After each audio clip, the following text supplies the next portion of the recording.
My husband avoided me for 3 months, then one day cruelly said, "You're barren, you can never be a mother." A few weeks later he showed up at a surprise dinner with his pregnant mistress. I smiled calmly and said, "Congratulations, honey," placing an envelope on the table. When he opened it, the color drained from his face. "You're barren, Amy. You can never be a mother." Jeffrey delivered this diagnosis over breakfast like he was telling me we were out of coffee, his voice steady and matter-of-fact while I sat frozen with a forkful of scrambled eggs halfway to my mouth. 3 months of him flinching when I touched him, 3 months of separate blankets and gym showers, and this was his explanation. My body was broken, defective, unsuitable for the children he desperately wanted. What he didn't know was that I had a manila envelope in my purse with test results proving the exact opposite. Before we continue, if you believe that truth always finds its way to light and that deception never wins, please consider subscribing. It's free and helps share these important stories. The fork clattered against my plate, eggs tumbling onto the placemat I'd bought at that little shop in Lincoln Park. The one with hand-embroidered flowers that Jeffrey said was too expensive for something we'd just spill food on. Funny how I remembered that argument now, sitting here while he calmly destroyed our marriage between sips of black coffee. "What did you just say?" My voice came out strangled, barely above a whisper. He pulled out his phone, swiping to something he'd obviously prepared. "I had some tests done. My fertility is fine. We've been trying for 2 years, Amy." He turned the screen toward me, too quickly for me to actually read anything, just a blur of medical terminology and numbers. "The problem is you. The problem is you." For words that explained why he'd been sleeping in workout clothes for the past month, dressed like he might need to escape our bed at any moment. Gray sweatpants and a technical fabric shirt, the kind that wicks away moisture, which seemed appropriate since he'd been sweating through his lies every night beside me. His alarm had shifted from 7 to 6:30 3 weeks ago. Every morning, the same routine. Alarm, grab the pre-packed gym bag by our bedroom door, disappear before I could offer coffee or conversation. Better water pressure at the gym, he'd explained when I'd finally asked why he no longer used our bathroom, the one with the rainfall showerhead he'd insisted on when we'd moved into this Chicago apartment 4 years ago. I thought about the concert tickets in my drawer, the Lumineers at the Chicago Theater, front orchestra seats that had cost me $300. When I'd mentioned them last week, Jeffrey had suddenly remembered a project deadline. The week before, dinner reservations at Girl and the Goat had conflicted with an emergency client meeting. 2 weeks before that, a weekend trip to see my parents in Milwaukee had been derailed by quarterly reports that absolutely couldn't wait. Every plan I made sprouted an urgent work obligation, like my presence in his life had become something to schedule around rather than schedule with. "Jeffrey, I need children, Amy. I need a legacy." He said it like he was explaining a business acquisition, not discussing the future we'd planned together. "You can't give me that." My sister Carol's visit last week suddenly made more sense. She'd found his wedding ring in his car's cup holder, then in his gym bag, then on his desk in the home office. Each discovery came with a new excuse. Swollen fingers from salt, metal sensitivity, soap allergies that only affected his ring finger. Carol had pulled me aside in the kitchen, worry creasing her forehead. "He's eating nothing but takeout salads," she pointed out. "The man who used to beg for your lasagna is living on sweet green, Amy. Something's wrong."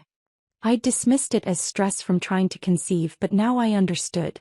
Every home-cooked meal I'd made, the pot roast he used to request every Sunday, the banana bread he'd take to work and brag about, the chicken soup I'd perfected from his grandmother's recipe, he'd rejected them all. 3 months of I ate at the office, and client dinner ran late, and not hungry big lunch. He'd been building distance bite by bite, shower by shower, excuse by excuse. "How long have you known?" I asked, my hand instinctively moving toward my purse on the counter, where Dr. Patricia Young's test results waited in their manila envelope. "Perfect reproductive health," she'd said. "Optimal hormone levels. Everything functioning exactly as it should." "Does it matter?" Jeffrey stood, straightening his shirt, a button-down I'd ironed yesterday back when I still thought we were a couple working through a rough patch. "The point is, we know now. We can stop pretending this is going to work. Stop pretending. Like the last 5 years of marriage, the 2 years of trying for a baby, the temperature charts and ovulation tests and scheduled intimacy, like all of it had been an elaborate performance he was tired of maintaining. "I made an appointment with a specialist," I said carefully, watching his face. To get tested. Something flickered in his expression. Panic maybe, or annoyance that I'd taken initiative without him. That's unnecessary now. We have answers. Your answers, I corrected. From your tests that you had done without telling me, without including me, without even asking if maybe we should go together. He picked up his coffee mug, his favorite one, ironically enough, the one I'd given him that said "World's Best Husband," and carried it to the sink. I was trying to spare you the embarrassment of finding out in a doctor's office. Spare me. Like he was doing me a favor by announcing my supposed infertility over scrambled eggs on a Thursday morning, his voice as casual as if he was telling me we needed to buy more milk. That's very considerate of you, I said, sarcasm creeping into my voice despite my effort to stay calm. Jeffrey turned from the sink, really looking at me for the first time in weeks. Don't make this harder than it needs to be, Amy. We both know our marriage has been struggling. This just explains why. Our marriage had been struggling because he'd been systematically withdrawing from it, but I didn't say that. Instead, I thought about the envelope in my purse, the test results dated just 2 weeks ago, the doctor's notes about my excellent fertility indicators. I thought about Jeffrey's mysterious medical tests that he'd never mentioned getting, the results he'd shown me too quickly to verify. I should go, he said, checking his watch, the Rolex I'd saved for 6 months to buy him for our 5th anniversary. I have a meeting. Of course he did. Jeffrey always had somewhere else to be when our life required actual presence. As he gathered his things, laptop bag, keys, that gym bag that lived by the door, I sat at our kitchen table staring at cold scrambled eggs and processing the last 3 months through a new lens. The withdrawal hadn't been depression or stress or work pressure. It had been calculated. Every step backward, every inch of distance, every excuse and avoidance. All of it leading to this moment, this announcement, this supposed diagnosis that freed him from the obligation of our marriage while painting me as the broken one. The apartment door closed with its familiar click, leaving me alone with the ghost of the word Barren hanging in the air like a toxic cloud. I reached for my purse, pulling out the manila envelope, spreading Dr. Young's test results across the table where Jeffrey's phantom medical report had been minutes ago. Perfect reproductive health. No barriers to conception. Hormone levels optimal. I wasn't barren. But my marriage certainly was. The lock appeared on Jeffrey's home office door the following Monday. Not just any lock. A digital keypad that beeped every time he entered his code, announcing his secrets with electronic precision. I stood in the hallway with a laundry basket, watching him test it 3 times to make sure I couldn't accidentally stumble into whatever he was protecting. Client confidentiality, he said without me asking, his fingers still dancing over the keypad. New regulations from corporate. You understand. I understood that Brennan and Associates had never required home security measures in the 5 years he'd worked there. I understood that his laptop had always been password protected anyway. But I nodded, shifting the laundry basket on my hip, pretending this was normal. A husband locking his wife out of a room in their own home. That night, a blizzard warning blanketed Chicago. Wind rattled our windows while snow piled against the building, but Jeffrey took a phone call in his car anyway. I watched from our 3rd-floor window as he sat in the driver's seat, engine running, exhaust pipe coughing white clouds into the frozen air. His breath fogged the windshield while he talked, gesturing with one hand like whoever was on the other end could see him. 20 minutes. 30. At 40 minutes, I grabbed his heavy coat and headed downstairs, worried about carbon monoxide or frostbite or simple human decency. But when I knocked on the car window, he looked at me like I was interrupting something sacred.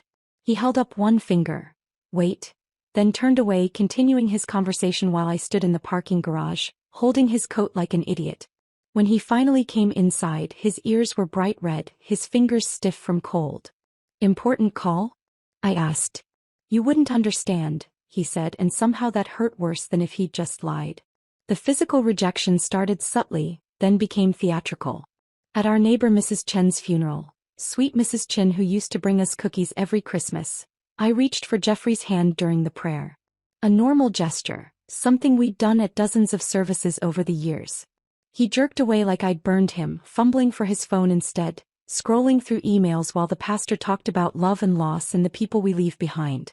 I thought you were reaching for my wallet, he explained in the car afterward, which made so little sense that I didn't even respond. Who reaches for someone's wallet during a funeral prayer? In what universe would that be my intention? But the company holiday party in December. That was where he truly performed his masterpiece of rejection. We arrived separately because he had a client emergency, which meant I walked into the Brennan and Associates annual gathering alone, scanning the crowd for my husband of 5 years. I found him by the bar laughing with colleagues I'd met dozens of times. People who'd been to our home, who'd eaten my cooking, who'd congratulated us when we got married. "Oh, this is Amy," he said when I approached, like I was someone he'd just met, a random plus one he'd been obligated to bring. Not, "My wife Amy." Not, "You remember Amy." Just Amy, no context, no connection, no claim. His coworker Jennifer looked confused. "Your wife Amy?" "Amy, yes," Jeffrey said, already turning away to order another drink. Jennifer stared at me with sympathy that felt like pity. Others in the group exchanged glances. The kind that said they'd be discussing this later, probably in a group text Jeffrey wouldn't be included in. I spent the rest of the party drinking wine alone in the corner, watching my husband work the room like a single man, never once looking in my direction, never once acknowledging the ring I still wore even though his lived everywhere except his finger. The evidence planting started in January, so obvious it was insulting. I came home from grocery shopping to find our shared tablet on the kitchen counter, browser still open to an article titled, "Signs Your Wife May Be Infertile." The search history below it read like a desperate man's research project: how to tell if wife can't have babies, infertility symptoms women hide, Barren wife support groups Chicago. He wanted me to find it. Wanted me to see these searches and start questioning myself, my body, my worth as a woman. The tablet that usually lived in his locked office had been deliberately placed where I'd see it, Google's helpful algorithm serving up my supposed inadequacy in neat, searchable phrases. A week later at Barnes & Noble, I caught him photographing pages from a medical book in the pregnancy section. Not buying the book, just taking pictures of specific pages about infertility, his phone angled carefully to capture charts and statistics. When he saw me approaching, he shoved the phone in his pocket so quickly he nearly dropped it. "Research for work," he said, though his work involved financial portfolios, not reproductive systems. "Since when do investment accounts need pregnancy information?" "It's complicated," he said, already walking away, leaving me standing between self-help and pregnancy planning like a woman lost in her own life. The cruelest part was how methodical it all was.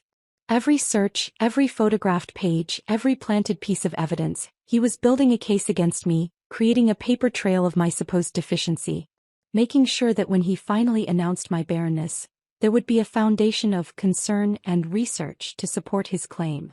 My mother drove down from Wisconsin for my birthday in early February. She took one step into our apartment and I watched her face change, like she could smell the decay in our marriage through the vanilla candles I'd lit to mask it. "It's freezing in here," she said, though the thermostat read 72. She meant the emotional temperature. The way Jeffrey and I moved around each other like magnets with matching poles, never touching, always repelling. She watched him hand me a grocery store birthday card at dinner, the kind you grab from the clearance rack. "Happy birthday" in glittery letters, his name signed at the bottom. No love. No message. No acknowledgement of 5 years together. Mom cornered me in the kitchen while Jeffrey took another mysterious phone call. "Honey," she whispered, drying dishes that were already dry, "what's happening here?" "We're trying for a baby," I said, my standard excuse for everything now. "It's stressful." She looked at me the way she had when I was 7 and insisted the dog ate my homework even though we didn't have a dog. "Amy, this isn't stress. This is something else. Mom, please. He didn't even write love on your birthday card." I wanted to tell her about the locked office, the car phone calls and blizzards, the way he'd stopped saying my name with any tenderness. Instead, I smiled. That broken smile I'd perfected over 3 months of pretending everything was fine. "We're working through some things." She left the next morning, hugging me so tight I thought she might never let go. "You know you can always come home," she whispered into my hair. No questions asked. But I wasn't ready to go home. I was still believing Jeffrey's performance, still thinking this was fixable, still hoping the man I'd married was somewhere inside this stranger who locked doors and planted evidence and treated me like a disease he was documenting for medical journals. 2 weeks after Mom's visit, Jeffrey called in sick to work. The phone conversation with his supervisor was brief, professional, his voice carrying the weight of imaginary illness. He hung up and looked at me across our bedroom, and I knew, with the certainty that comes from living with someone's patterns, that whatever came next had been planned down to the minute. He moved through our apartment with unusual purpose, making coffee for both of us. Not the single mug he'd been pouring for months, but 2 cups, measuring the grounds precisely, adding my cream and sugar without asking if I still took it the same way. The coffee maker gurgled while he adjusted the blinds in the kitchen, tilting them until the morning light fell across our table like a spotlight on a stage. "Sit," he said, pulling out my chair, the first time he'd done that in months. The gesture felt rehearsed, like he'd practiced being a gentleman one last time before dismantling everything gentle between us. I sat watching him arrange our coffee mugs just so, positioning his folder at the perfect angle beside his cup. Everything choreographed. Even the way he settled into his chair seemed calculated, his posture straighter than usual, his hands folded like a news anchor about to deliver tragic headlines. "We need to have an honest conversation," he began, and I noticed he was looking just past me, focusing on a spot over my left shoulder like actors do when they can't quite meet their scene partner's eyes. He reached for the folder, brown, unmarked, thick with what looked like official documents, and slid it across the table with the careful precision of someone handling evidence. The folder stopped exactly halfway between us, a border neither of us would cross. "I've been doing research," he said, his voice taking on a tone I'd never heard before, clinical, detached, like he was presenting quarterly earnings to strangers. "About our situation. About why we haven't been able to conceive." My hands wrapped around the coffee mug for warmth, though the chill I felt had nothing to do with temperature. Through the steam rising from my cup, I watched Jeffrey's face cycle through expressions he must have practiced. Concern, sympathy, resignation, none of them reaching his eyes. "Some women," he began, then paused, clearing his throat like the words were difficult. But I could tell they weren't. They flowed too smoothly, too prepared. "Some women just can't have children, Amy. It's not anyone's fault. It's just biology." He opened the folder, revealing what looked like medical reports, lab results, charts with numbers I couldn't quite read from my angle. His finger traced along one page, stopping at highlighted sections, though he never actually pushed the documents close enough for me to examine them properly. "The tests are conclusive," he continued, that practiced monotone never wavering. "Your reproductive system, it's just not capable. The doctors call it primary infertility. Irreversible." The doctors. Which doctors? When had I seen any doctors with him? But I kept my mouth shut, watching this performance unfold, feeling like an audience member at my own funeral as Jeffrey eulogized our marriage with fabricated medical terminology. The relief on his face was obscene. His shoulders relaxed, his breathing deepened, like he'd been holding his breath for months and could finally exhale. He'd been preparing for this moment, I realized. Not dreading it but anticipating it, eager to deliver his verdict and be done with the charade of our marriage.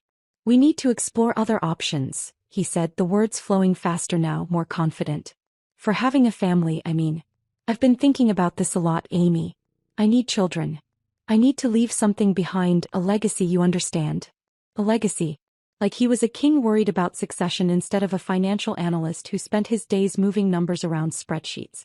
But I remained silent, my fingers tracing the handle of my coffee mug while my mind raced to the filing cabinet in our bedroom, to the folder marked medical records, where my actual test results lived.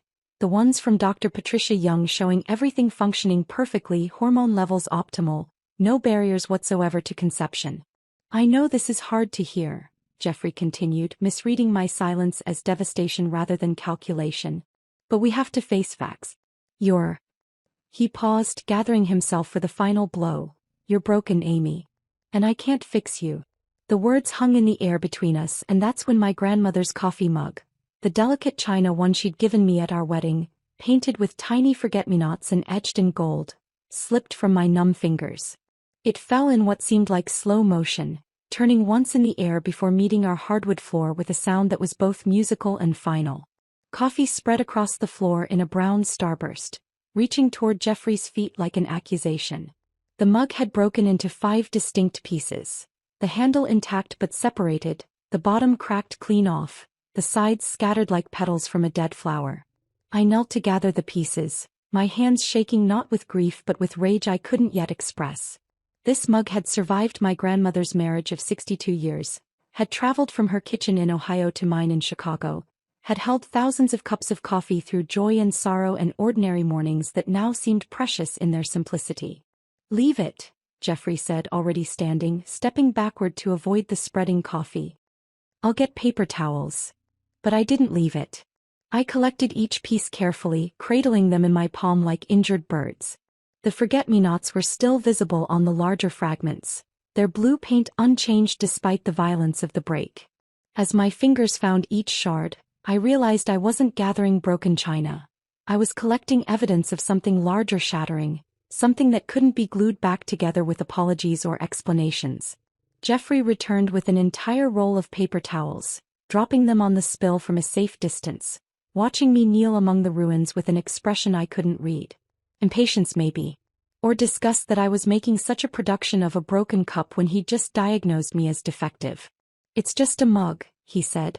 "It was my grandmother's. We'll get you another one." The casual dismissal of something irreplaceable. That told me everything. Jeffrey could fabricate medical reports, could practice speeches in mirrors, could orchestrate this entire morning like a theatrical production, but he couldn't understand that some breaks couldn't be fixed with replacement parts. Some things once shattered stayed that way. I stood, still holding the ceramic pieces, coffee seeping through the paper towels toward the folder he'd left on the table. The brown liquid reached the edge of his fake medical reports, staining them with the truth of this moment. Messy, spreading, impossible to contain. "I need some air," I said, surprising myself with how steady my voice sounded. "We're not done talking." "Yes," I said, looking directly at him for the first time since he'd started his performance. "We are." I walked to our bedroom, still carrying the broken pieces of my grandmother's mug, and carefully placed them in a small box from my jewelry drawer. Behind them, in the filing cabinet Jeffrey had never bothered to explore, my real medical records waited. Perfect reproductive health. Optimal hormone levels. Everything functioning exactly as it should. But I didn't reach for them. Not yet. Because something in Jeffrey's relief, in his practiced speech and fabricated evidence, told me this was bigger than just wanting to leave a marriage. This was about something else, something he was hiding behind medical folders and rehearsed sympathy. I stood in our bedroom for 10 minutes, the box containing my grandmother's broken mug sitting on the dresser, before I heard Jeffrey's car pull out of the garage. He was heading to his emergency client meeting, the one that materialized the moment I'd walked away from his performance. Through the window, I watched his BMW disappear around the corner, then waited another 5 minutes to be sure he wouldn't circle back for something forgotten. The door to his office stood open. Not just unlocked, completely open, like he'd been in such a rush to escape the scene of his cruelty that he'd forgotten his precious security altogether. The digital keypad blinked green, the lock disengaged, his sanctuary vulnerable for the first time in months. I pushed the door wider and stepped inside. The room smelled like his cologne, the expensive one I'd bought him last Christmas, mixed with something else. Coffee, maybe, and the faint sweetness of perfume that definitely wasn't mine. His desk was messier than he'd ever tolerate if he knew I'd see it. Papers scattered across the surface, file folders stacked haphazardly, his usually organized space showing cracks in his perfect facade. I started with the filing cabinet, my fingers walking through labeled tabs until I found one marked, Taxes 2023. But taxes weren't what Jeffrey was hiding. Beneath the W-2s and receipts for business expenses, I found credit card statements for an account I didn't know existed. The charges told a story that made my stomach twist. Victoria's Secret, $127.43, February 3rd. Another charge 2 weeks later, $89.99. Sizes listed on the detailed receipt, 32B size small. I wore a 36C size medium. There were restaurant charges too. Giovanni's, the Italian place he'd told me gave him food poisoning last year, swearing he'd never go back. 3 charges in the past 2 months, always exactly 2 dinners, always with wine pairings. Chez Laurent, where he'd claimed the portions were pretentiously small, when I'd suggested it for our anniversary. 4 visits since December. My hands moved mechanically, taking photos of each statement with my phone, the camera click sounding too loud in the quiet office. A jewelry store receipt from January made me pause. $3.40 for pearl earrings. I'd never owned pearl earrings. had never even mentioned wanting them. Jeffrey's laptop sat open on his desk, the screen dark but not locked. One touch of the trackpad brought it to life, his email already open like he'd been checking it right before creating his morning theatrical production. The inbox showed mostly work correspondence, but a purple flag caught my eye, his personal filing system for what he marked as important. The flagged emails were all from Angela Morrison. I knew Angela. She worked in accounting at Barren and Associates, had started about 6 months ago. Pretty blonde, maybe 28.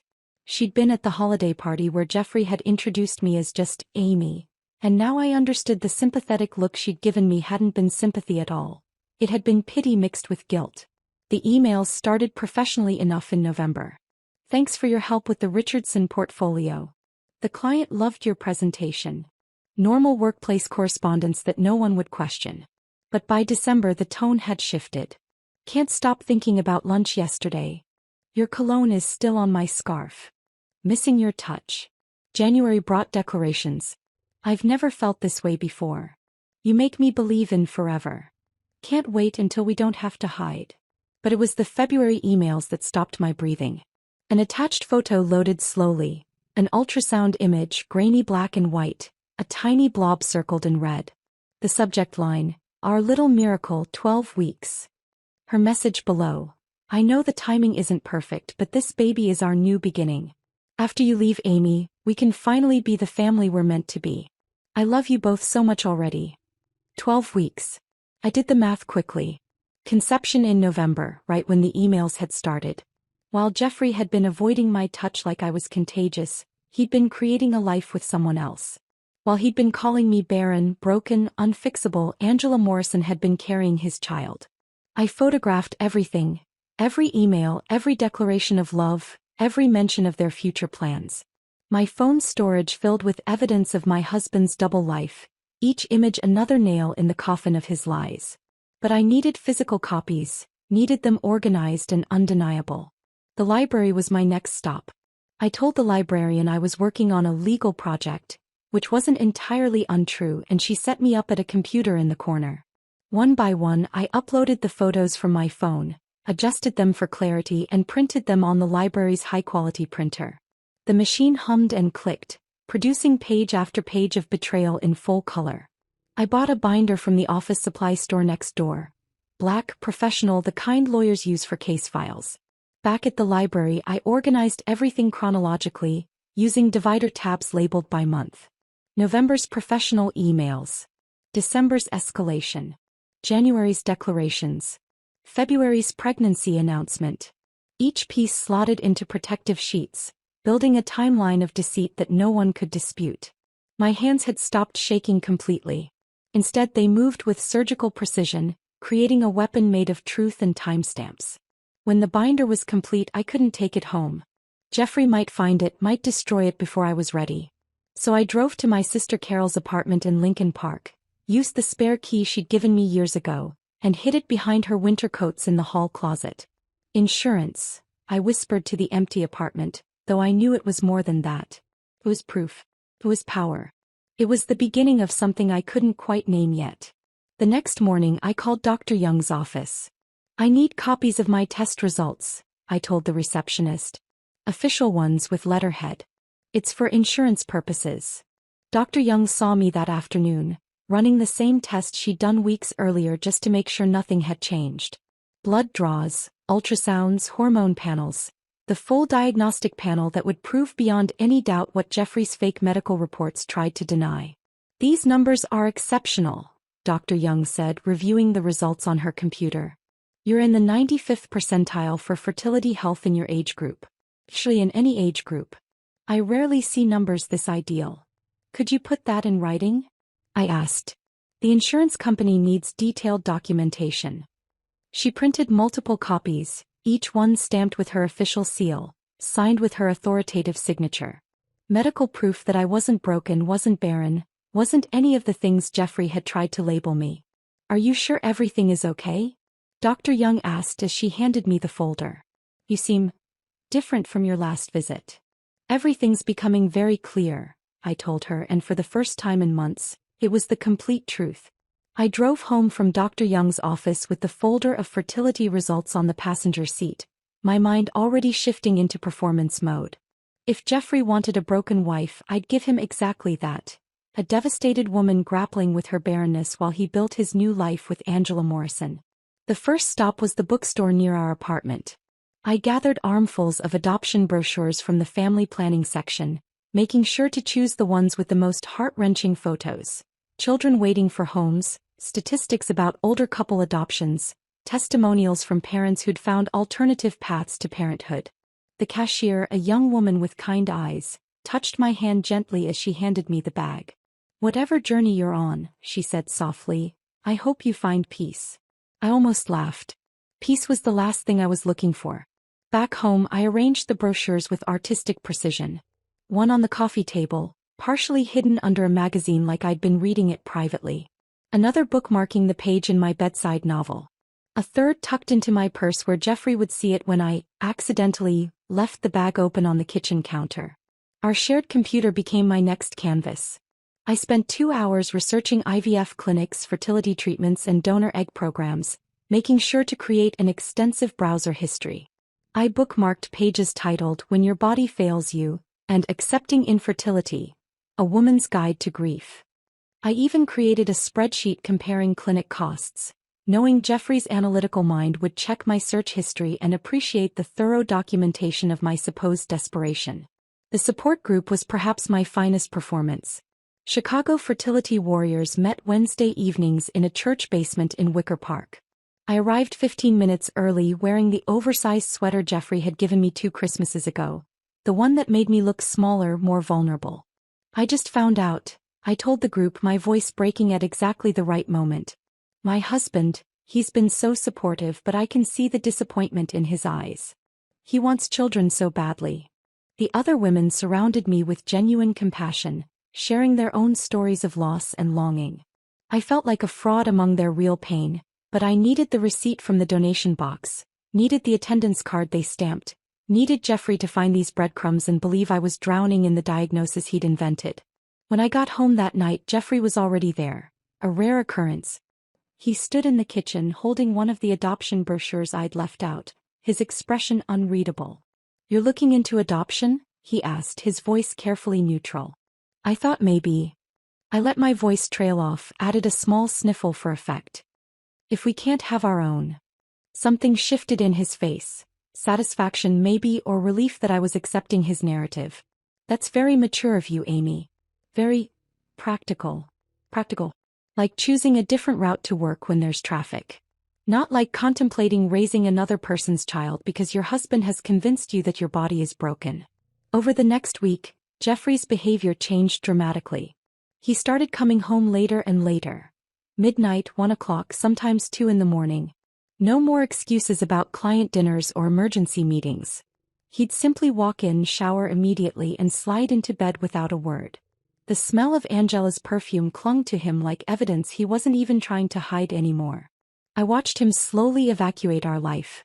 First, his grandfather's watch disappeared from the dresser, the Rolex he'd inherited, which he claimed needed professional cleaning. Then his college diploma vanished from the wall, supposedly required for some professional certification update. His favorite coffee mug, the one I'd given him that said "World's Best Husband," migrated to his office and never returned. He was moving out in increments, thinking I was too destroyed to notice. But I noticed everything. I documented everything. Every missing item, every late arrival, every shower that washed away another woman's perfume. Carol became my secret weapon. She'd call when Jeffrey was home, her voice loud enough to carry through our apartment's thin walls.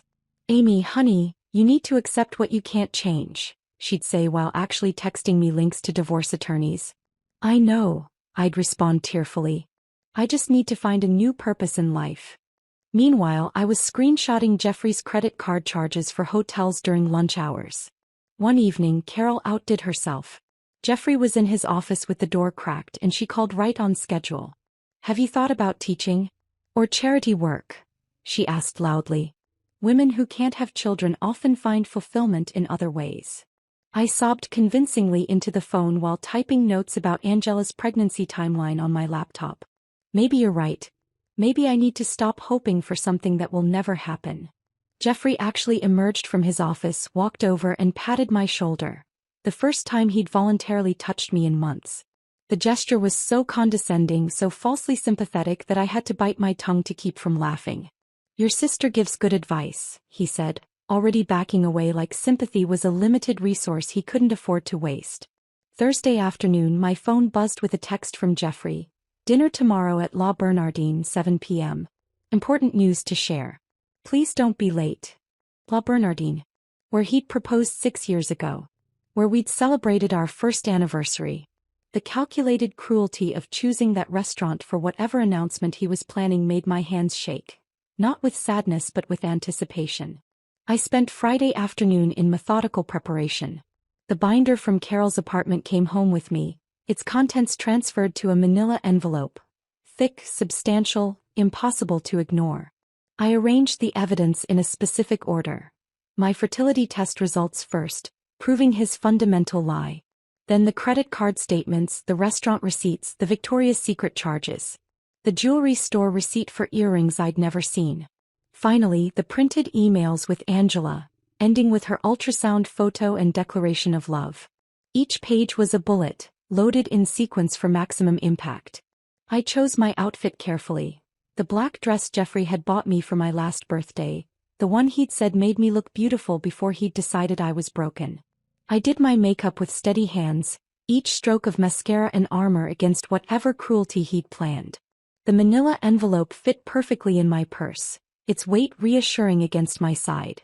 I looked at myself in the mirror, not a victim, not a broken woman accepting her fate, but someone about to flip the entire script Jeffrey had written. My phone buzzed with another text from Jeffrey. "Actually bringing someone you should meet. Hope that's okay. Someone I should meet. Angela Morrison carrying his child while he called me Barren." The audacity was breathtaking, but it was also perfect. He was about to hand me the stage for my own performance with witnesses. I called for a cab instead of driving, knowing my hands might not be steady enough for the return journey. The driver dropped me at La Bernardine at 6:45, and I stood outside for a moment, looking at the elegant facade where Jeffrey had gotten down on one knee 6 years ago. The same spot where he'd promised to love me in sickness and in health, for better or worse, until death parted us. Apparently, until fake medical reports hadn't been in the vows. Inside, the maitre d' recognized me immediately. "Mrs. Hawthorne, how lovely to see you again. Your husband made a reservation for 3. Not 2. He'd actually made a reservation that included his pregnant mistress at our special place. "I'd like that table, please," I said, pointing to one in the center of the main dining room. "The one near the window." "Mr. Hawthorne requested a corner booth." "I'm sure he did." I smiled, pressing a 20 into his palm. "But I have mild claustrophobia and that table would be perfect." "Would that be possible?" The maitre d' glanced at the bill, then at my face, and something in my expression must have told him this wasn't really about seating preferences. "Of course, Mrs. Hawthorne. Right this way." The table was perfectly positioned, visible from most of the dining room, with enough space around it that other diners would have a clear view of whatever was about to unfold. I sat facing the entrance, ordered a glass of water, and placed my purse carefully on the empty chair beside me, the manila envelope inside like a loaded weapon waiting for the right moment. At exactly 7 o'clock they walked in. Jeffrey entered first, wearing his best suit. The charcoal gray one I'd helped him pick for his promotion celebration last year.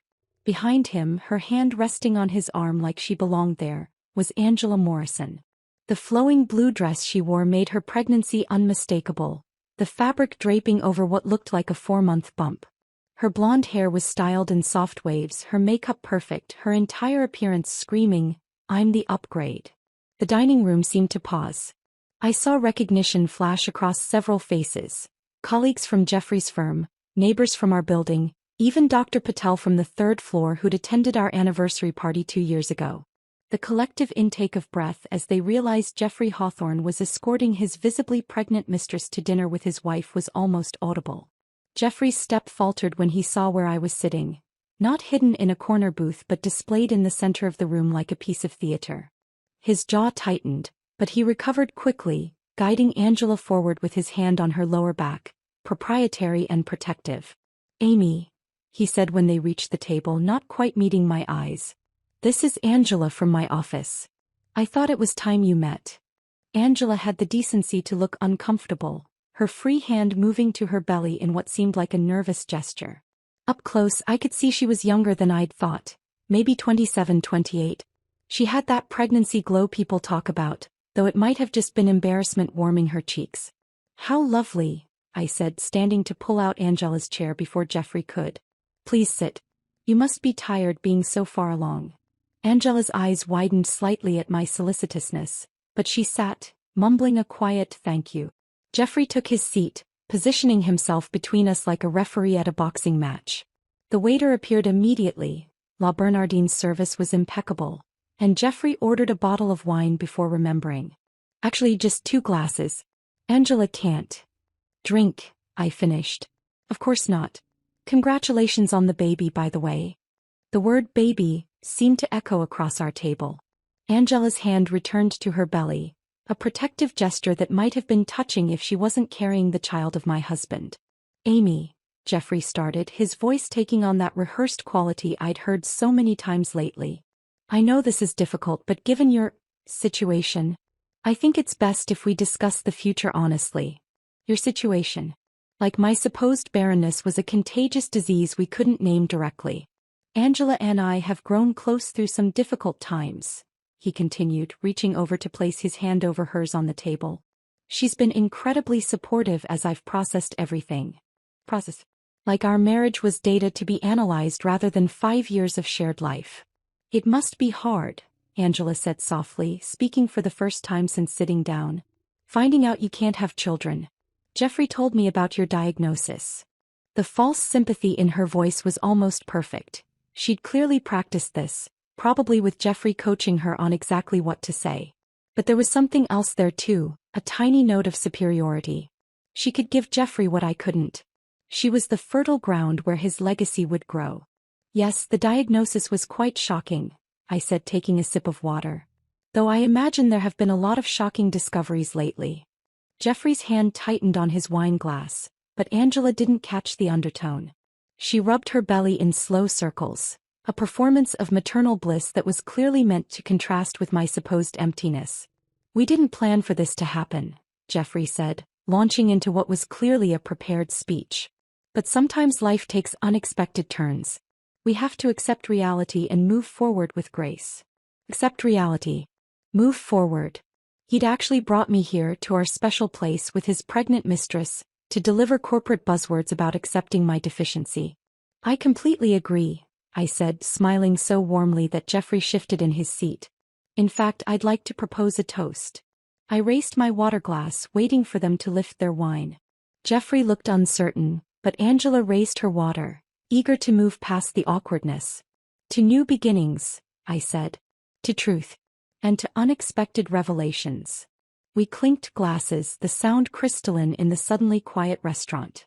I could feel other diners watching, pretending not to stare while absolutely staring.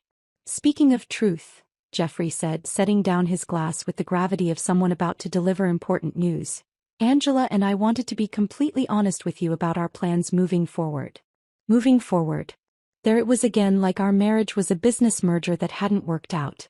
"We're going to be a family," Angela added, her hand still circling her belly. "A real family. As opposed to what Jeffrey and I had been, fake, incomplete, insufficient." I nodded thoughtfully, then reached for my purse with deliberate calm. "You know what? You're absolutely right.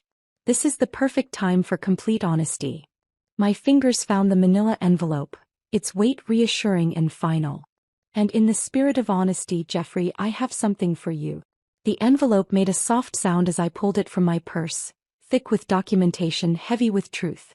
I placed the manila envelope on the white tablecloth between us, letting it rest there for a moment like a verdict waiting to be read.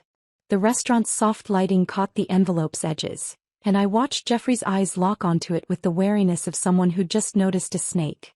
"What is this?" His voice had lost all its rehearsed confidence. "Open it," I said simply. Jeffrey's fingers hesitated at the seal, and I could see him calculating, trying to guess what I might have discovered. Angela leaned forward slightly, curious but not yet alarmed. She still thought she was winning, still believed she was the fertile upgrade to the broken wife. The envelope seal gave way with a small tearing sound that seemed enormous in the quiet around our table. Jeffrey pulled out the stack of papers and I watched his face change as he recognized the letterhead. Dr. Patricia Young, Reproductive Endocrinology and Fertility. His hands began to tremble as he read the first page. I'd highlighted the important parts in clinical yellow. Exceptional reproductive health, optimal hormone levels, 95th percentile for fertility indicators, no barriers to conception identified. This is impossible, he whispered, the papers shaking in his grip. Angela stretched to see what he was reading, her perfectly styled hair falling forward as she leaned across him. What is it? What's wrong? These are my fertility test results, I said, my voice carrying just enough to reach the adjacent tables where I knew people were listening. Dated 2 weeks ago with confirmatory testing from 6 months ago. Every single indicator shows perfect reproductive health. The color was draining from Jeffrey's face like someone had pulled a plug. He flipped to the second page, then the third, Dr. Young's signature and official seal on each one, her notes extensive and undeniable. But you said, Angela started, turning to Jeffrey with confusion clouding her features. You said she was barren. You showed me medical reports. The reports he showed you were fabricated, I said calmly. Or should I tell her about your actual medical history, Jeffrey? His head snapped up and for the first time since he'd walked in he looked directly at me. Real fear flickered in his eyes. What are you talking about? I pulled another document from the stack he hadn't reached yet. Your varicocele surgery. 2 years ago. Remember? The urologist said it could affect your fertility. You were supposed to go back for follow-up testing but you never did. Angela's hand had stopped moving on her belly, frozen in place like she'd been paused mid-gesture. The doctor said your sperm motility was severely reduced, I continued, watching Jeffrey's face cycle through panic, denial and rage. Less than 15% normal movement. The chances of you fathering a child naturally are, well, let's just say they're not good. That was before the surgery. You never got retested after the surgery, I pointed out. I checked with the urologist's office. No follow-up appointment. No new results. You just assumed it fixed itself. Angela was looking between us now, her mouth slightly open, processing implications that were destroying her entire worldview. But if Jeffrey has fertility problems... The math was simple, brutal, and undeniable. She was 4 months pregnant. Jeffrey had documented fertility issues. The baby growing inside her couldn't be his. No, Jeffrey said, turning to Angela with desperation cracking his voice. The surgery fixed it. I had to have fixed it. That baby is mine. Angela's face had gone from confused to panicked. Of course it's yours. We've been together since November. Were you with anyone else? Jeffrey's voice rose, drawing open stares from nearby tables. Angela, were you with anyone else? No. But the word came out too quick, too high-pitched. A tell that everyone at the table recognized. Angela. Jeffrey grabbed her wrist, not hard but firmly enough that she couldn't pull away. Whose baby is it? It's yours, she insisted, but tears were starting to form in her eyes, her careful makeup beginning to run. The timeline doesn't work if I'm sterile, Jeffrey said, the word sterile coming out like broken glass. Whose baby is it? The restaurant had gone completely quiet around us. Even the wait staff had stopped moving, everyone watching this drama unfold like dinner theater they hadn't paid for but couldn't look away from. Angela tried once more. Jeffrey, please, we can get a test. Whose baby is it? The shout echoed through La Bernardine's elegant dining room. Angela flinched, tears now flowing freely down her cheeks, and I saw the exact moment she broke. David, she whispered. What? David. From accounting. Her voice was barely audible, but in the silent restaurant, everyone heard. We were together before you and I. There was some overlap. I thought it was yours, I wanted it to be yours, but the dates... I watched Jeffrey's world collapse in real time. His face went from red to white to gray in the span of seconds. The hand holding Angela's wrist went slack, dropping to the table like something dead. You knew. He turned to me, his voice hollow. You knew she was pregnant with someone else's baby? I knew she was pregnant, I corrected. The rest was just math. Your fertility issues plus her pregnancy equals someone else's baby. I didn't need to be a detective to figure that out. Angela was sobbing now, ugly crying that was ruining her perfect makeup, black mascara tracks running down her cheeks. I loved you, she said to Jeffrey. I thought we could be a family. With another man's baby? Jeffrey's laugh was bitter, sharp enough to cut. You were going to let me raise another man's child? Like you were going to let me believe I was broken? I interjected. We all make choices, Jeffrey. Some of us just make better ones than others. A waiter appeared at our table, clearly sent by management to deal with the disturbance. Is everything all right here? We'll need separate checks, I said pleasantly. I'll be leaving first. I stood, gathering my purse while leaving the envelope and its contents spread across the table. The fertility results, the credit card statements, the emails between Jeffrey and Angela, all of it laid out like evidence at a trial. The divorce papers are at the bottom of the stack, I told Jeffrey, who was staring at Angela like he'd never seen her before. My lawyer will be in touch about the timeline. Oh, and Angela. I turned to the sobbing woman. Congratulations on the baby. I'm sure David will be thrilled. The last thing I saw before walking away was Jeffrey asking Angela over and over, how could you lie to me?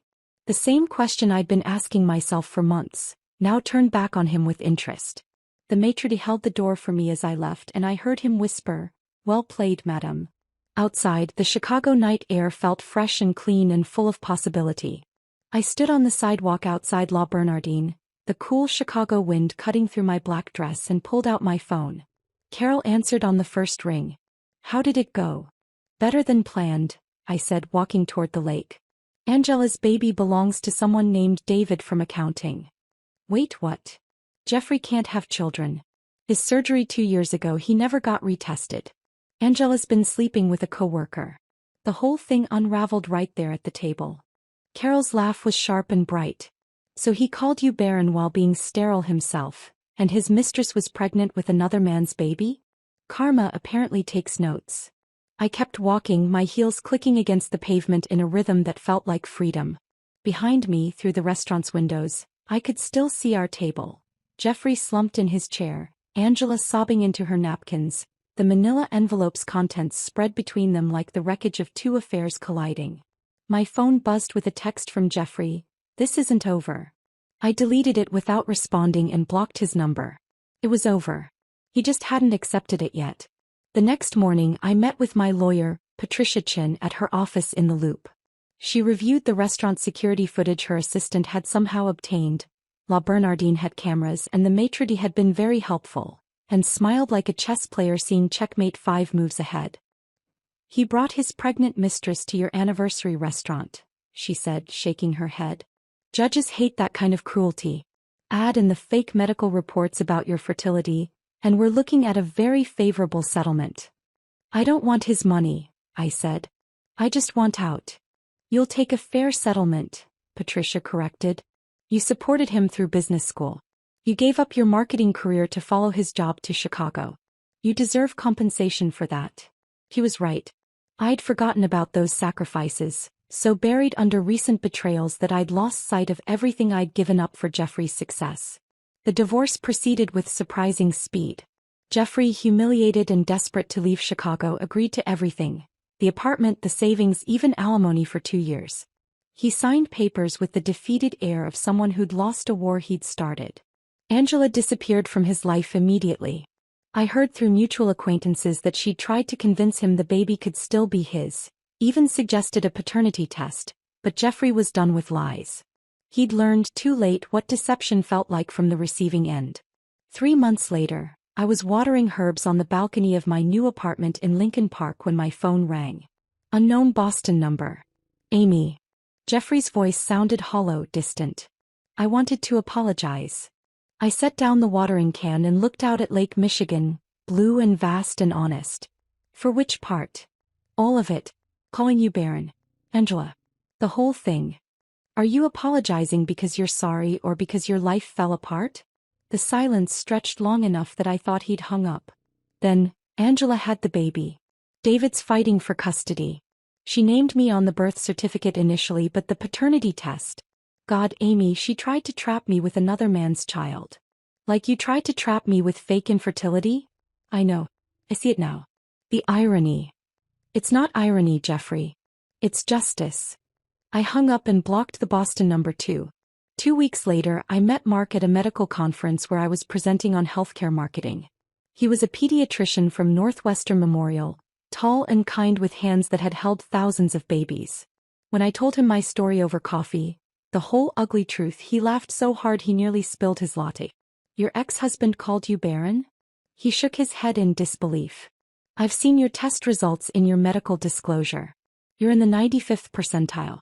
You could probably get pregnant from a strong breeze. It wasn't romantic talking about fertility on a first date, but it was honest. No pretense, no performance, no hidden folders with fabricated evidence. Mark didn't sleep in workout clothes. He didn't lock doors or take calls in snowstorms.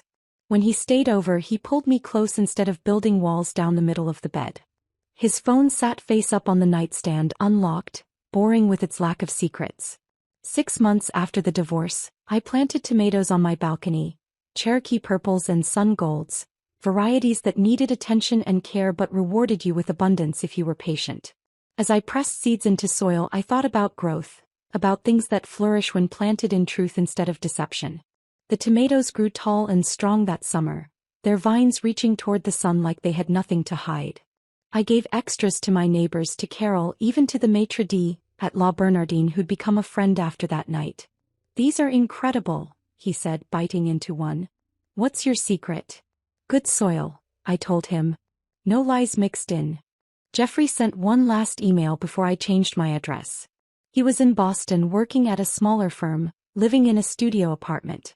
Angela had moved back with her parents in Indiana, raising David's son alone. David wanted nothing to do with either of them. I destroyed everything, he wrote. For a baby that wasn't even mine. I didn't respond. There was nothing to say that the universe hadn't already said better. Standing on my balcony now, August sun warming my face, I held a perfectly ripe tomato in my palm. It was heavy with juice and truth and the particular satisfaction of growing something real from honest ground. Mark's arms wrapped around me from behind, his chin resting on my shoulder. What are you thinking about? He asked. How revenge isn't about destroying someone else, I said, turning the tomato in the light. It's about rebuilding yourself from better materials. The tomato was warm from the sun, red as truth, sweet as freedom. I bit into it and tasted summer, new beginnings, and the particular flavor of a life grown from seeds of honesty.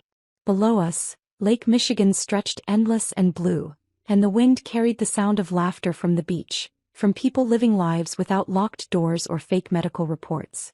This was what victory tasted like, not bitter, not vengeful, just clean and true and mine. If this story of poetic justice had you holding your breath, hit that like button right now.